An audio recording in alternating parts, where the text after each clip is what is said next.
خواجہ سراج نے کہا کس طرح حلال ہے، ہجڑے کی پیدائش کو کیوں چھپایا جاتا ہے؟ حضرت علی رضی اللہ تعالیٰ عنہ کی بارگاہ میں ایک شخص آیا اور عرض کرنے لگا، اے امیر المومنین، مجھے ایک ہجڑے سے محبت ہو گئی ہے اور اب میں اس سے شادی کرنا چاہتا ہوں، اس بارے میں اسلام کیا کہتا ہے؟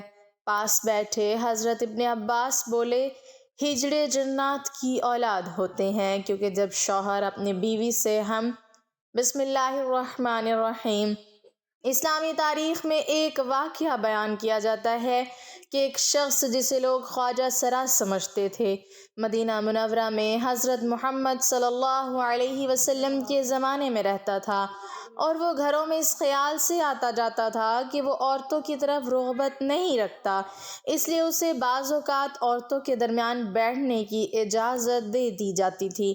مگر ایک دن اس نے ایک عورت کے جسمانی خدوخال کا ذکر اس انداز میں کرنا شروع کیا جس سے ظاہر ہوا کہ وہ عورتوں کے بارے میں اچھی طرح سمجھ رکھتا ہے۔ جب یہ بات نبی کریم صلی اللہ علیہ وسلم تک پہنچی تو آپ صلی اللہ علیہ وسلم نے تعلیم دی کہ ایسے افراد کو عورتوں کے نجی حلقوں میں آزادانہ آنے جانے کی اجازت نہیں دینی چاہیے تاکہ پردے اور حیا کے اصول محفوظ رہیں۔ اس واقعے سے اسلامی تعلیمات میں یہ رہنمائی ملتی ہے کہ ہر انسان کے ساتھ عزت اور انصاف کا برتاؤ کیا جائے، لیکن معاشرتی حدود اور پردے کے احکام کا خیال رکھنا بھی ضروری ہے۔ چنانچہ اس کے بعد اس شخص کو ہدایت دی گئی کہ وہ عورتوں کے درمیان نہ بیٹھا کرے اور اسلامی معاشرے میں حیا، احتیاط اور باہمی احترام کے اصول قائم رہیں، اور یہی وہ حکمت ہے جو اسلام معاشرے کے سکون اور پاکیزگی کے لیے سکھاتا ہے۔ ناظرین، ہم سب جانتے ہیں کہ اس دنیا میں مرد اور عورت کی جنس کے علاوہ ایک تیسری جنس بھی پائی جاتی ہے جسے اردو میں خواجہ سرا، ہجڑا، خسرا، زنخواہ جبکہ عربی میں مخنث کہا جاتا ہے۔ اب سوال یہ پیدا ہوتا ہے کہ اللہ پاک نے قرآن کریم میں اشرف المخلوقات میں شامل اس تیسری جنس کو کیوں مخاطب نہ کیا؟ شادی شدہ جوڑے کون سی ایسی غلطیاں کرتے ہیں کہ ان کے ہاں خواجہ سرا پیدا ہو جاتے ہیں؟ کیا خواجہ سرا سے اسلام میں شادی کی اجازت دی گئی ہے؟ آئیے چلتے ہیں پہلے سوال کی جانب۔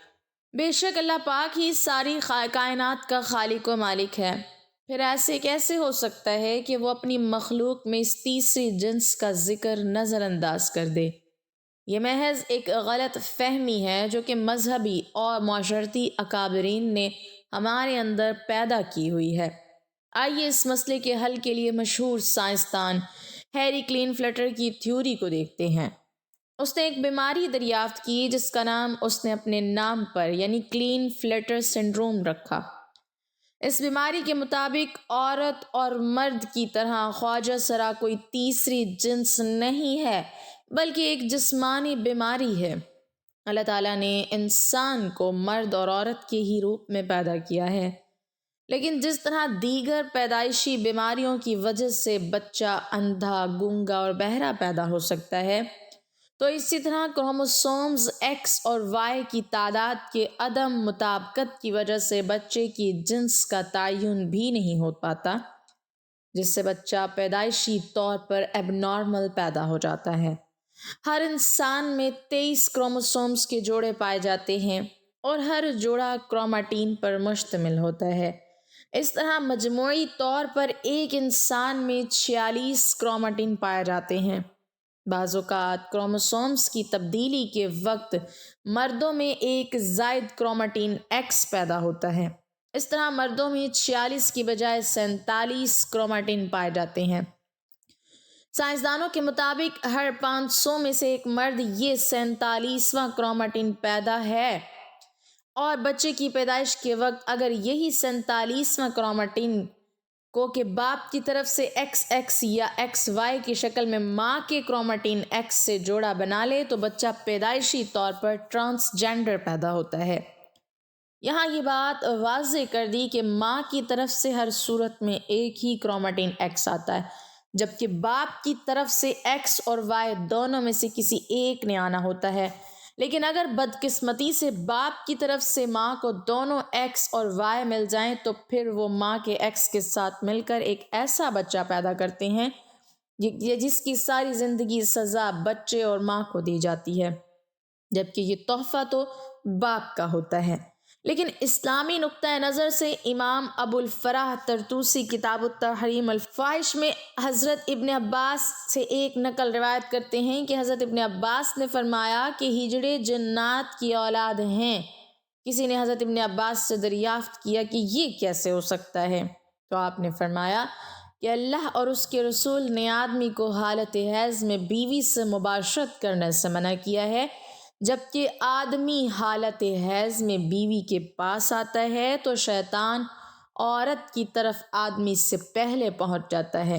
اس لیے ہمارے پیارے نبی نے فرمایا ہے کہ جب تم میں سے کوئی اپنی بیوی کے پاس جائے تو دعا پڑھ لیا کرو، اور وہ دعا اللہ تعالیٰ کے نام کی مدد سے، اے اللہ ہمیں شیطان سے محفوظ رکھ اور ہماری اولاد کو بھی شیطان کے شر سے محفوظ فرما۔ تو اس طرح شیطان انسان کو کوئی بھی نقصان نہیں پہنچا سکتا۔ قرآن کریم کی سورۃ الشورى میں اللہ اپنی حاکمیت بیان کرتے ہوئے ارشاد فرماتا ہے کہ بے شک آسمان اور زمین کی حکومت اللہ ہی کے لیے ہے، وہ جو چاہتا ہے کرتا ہے، وہ جسے چاہتا ہے بیٹا عطا کرتا ہے، جسے چاہتا ہے بیٹیاں، وہ جسے چاہتا ہے ملا جلا کر عطا کرتا ہے، اور وہ جسے چاہتا ہے بے اولاد رکھتا ہے۔ وہ تو جاننے والا اور قدرت رکھنے والا ہے۔ ہمارا یہ ایمان ہے کہ اللہ ہر چیز کا مالک ہے، وہ جو چاہتا ہے کرتا ہے اور کسی پر ظلم نہیں کرتا۔ آئیے اب تیسرے سوال کا جواب دیتے ہیں کہ ہجڑے سے شادی کی جا سکتی ہے یا نہیں۔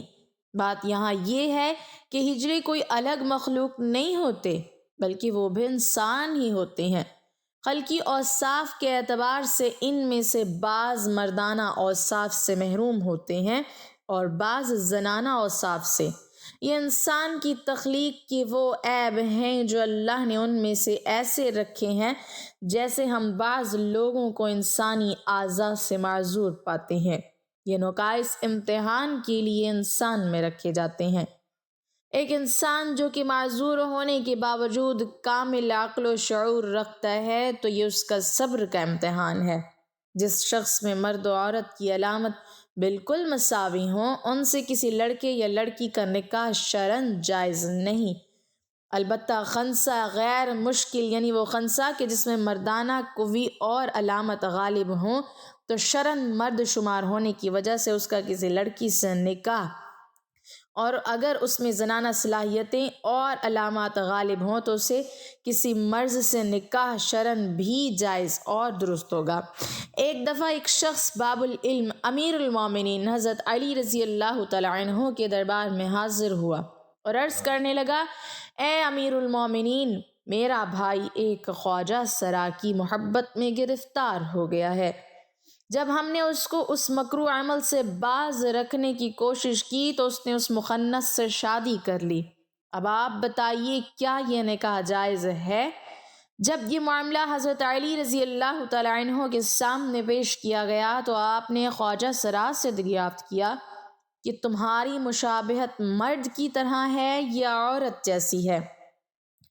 خواجہ سرا نے بتایا کہ مجھ میں مرد اور عورت دونوں کی خصوصیات پائی جاتی ہیں، مجھے ماہواری بھی آتی ہے اور میں مردوں کی طرح بھی زندگی گزارتا ہوں۔ حضرت علی رضی اللہ تعالیٰ عنہ نے اپنے غلاموں کو حکم دیا کہ خواجہ سرا کی دونوں طرف والی پسلیاں شمار کریں، اگر پائی جانے والی ایک پسلی کم دکھائی دے تو پھر اس کو مرد سمجھا جائے گا، ورنہ اس کو عورت تصور کیا جائے گا۔ جب یہ واضح ہو جائے کہ خواجہ سرا کی ایک پسلی کم ہے تو حضرت علی رضی اللہ تعالیٰ عنہ نے فیصلہ صادر فرما دیا کہ اسے مرد شمار کیا جائے اور اس کے شوہر اور اس کے درمیان علیحدگی کروا دی جائے۔ اسی طرح خواجہ سرا کی وراثت کا بھی مسئلہ ہے، اگر تو وہ مرد کے مشابہ ہے تو مرد کا حصہ پایا جائے گا، اور اگر عورت کے مشابہ ہے تو عورت کا حصہ پائے گا۔ افسوس کہ ہمارا معاشرہ جو کہ اسلامی معاشرہ کہلاتا ہے، اس میں انہیں عزت و احترام حاصل نہیں جو کہ مرد و زن کو حاصل ہے۔ اسلام میں قدرتی طور پر پیدا ہونے والے ہجڑے بچوں کے لیے وراثت میں حصہ رکھا گیا ہے۔ اس معاملے میں سب سے پہلے والدین کو شعور دینا چاہیے کہ اگر کوئی ایسا بچہ پیدا ہوتا ہے تو اس صورت میں اسے گھر سے نکالنے کی بجائے معذور سمجھ کر معاشرے کا کارآمد شہری بنانا چاہیے۔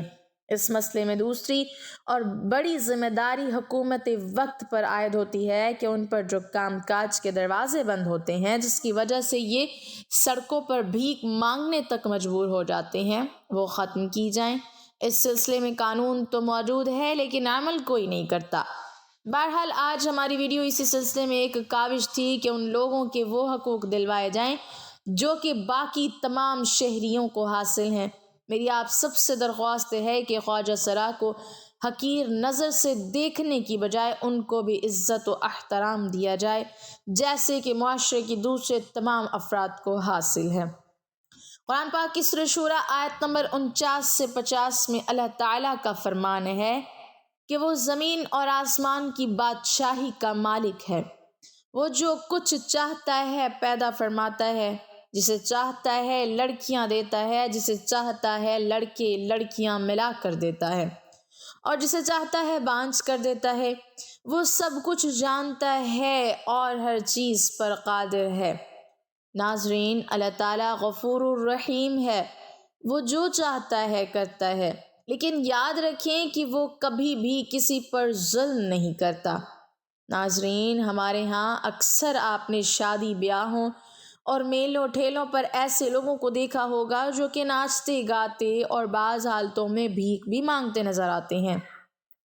ان کے مختلف نام ہیں جیسے خسرا، مخنث، ہجڑا، خواجہ سرا وغیرہ وغیرہ۔ ان میں سوائے خواجہ سرا کے باقی کے نام سے تحقیر اور طنز نظر آتا ہے۔ لفظ خواجہ سرا یہ قدرے بہتر نام ہے۔ یہ نام ان کو مغل بادشاہوں نے دیا تھا۔ فارسی زبان میں افسر کو خواجہ اور محل کو سرا کہتے ہیں، لہٰذا اس سے مراد ہوا محل کے افسر۔ لیکن یہاں ایک اہم سوال آپ سب کے ذہنوں میں آ رہا ہوگا کہ آخر یہ تیسری جنس کے لوگ پیدا ہوتے کیسے ہیں؟ ناظرین محترم، جہاں تک بیولوجیکل فارمیشن کا تعلق ہے تو سائنسی طور پر انسان کی جب پیدائش ہوتی ہے تو بچے کے جنس کے تعین کے وقت مرد اور عورت کی کروموسومز آپس میں ملتے ہیں۔ ان میں سے کچھ کروموسومز ایسے ہوتے ہیں جو کہ جینز کا تعین کرتے ہیں۔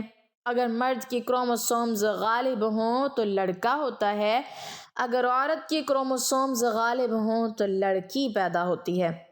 لیکن تیسری جینز کے کیس میں یہ اتفاق ہوتا ہے کہ مرد اور عورت دونوں کے کروموسومز برابر ہو جاتے ہیں، جو کہ عموماً بہت کم ہی ایسا ہوتا ہے۔ ایسی صورتحال میں جو بچہ پیدا ہوتا ہے وہ نہ مرد ہوتا ہے اور نہ ہی عورت۔ یہاں ایک بات جو کہ بہت کم لوگ جانتے ہوں گے کہ تیسری جینز کے بھی نر اور مادہ ہوتے ہیں۔ ان کا تعین ایسے ہوتا ہے کہ تیسری جینز میں فیمیل کروموسومز اگر میل کروموسومز پر دوبارہ غالب آ جائیں تو وہ فیمیل خواجہ سرا کہلاتے ہیں۔ بالکل اسی طرح میل خواجہ سراؤں کا بھی ہے۔ ناظرین، خواجہ سراؤں میں بھی مختلف قسمیں ہوتی ہیں۔ پاکستان کے صوبہ سندھ میں خواجہ سراؤں کے باقاعدہ طور پر ڈیرے موجود ہیں۔ ان ڈیروں کو سندھی زبان میں مڑئی کہا جاتا ہے، جہاں سندھ کے خواجہ سراؤں کے سب سے اہم گروہ رہائش پذیر ہیں۔ خواجہ سراؤں کی ایک قسم اولاکھڑے بھی ہے جن کا دعویٰ ہے کہ وہ پیدائشی طور پر جنسی صلاحیتوں سے محروم ہوتے ہیں۔ وہ خوشی کے موقع پر نذرانے وصول کر کے آپس میں بانٹ کر گزارا کرتے ہیں، اور ان کا عموماً اٹھنا بیٹھنا بھی معزز گھرانوں میں ہوتا ہے۔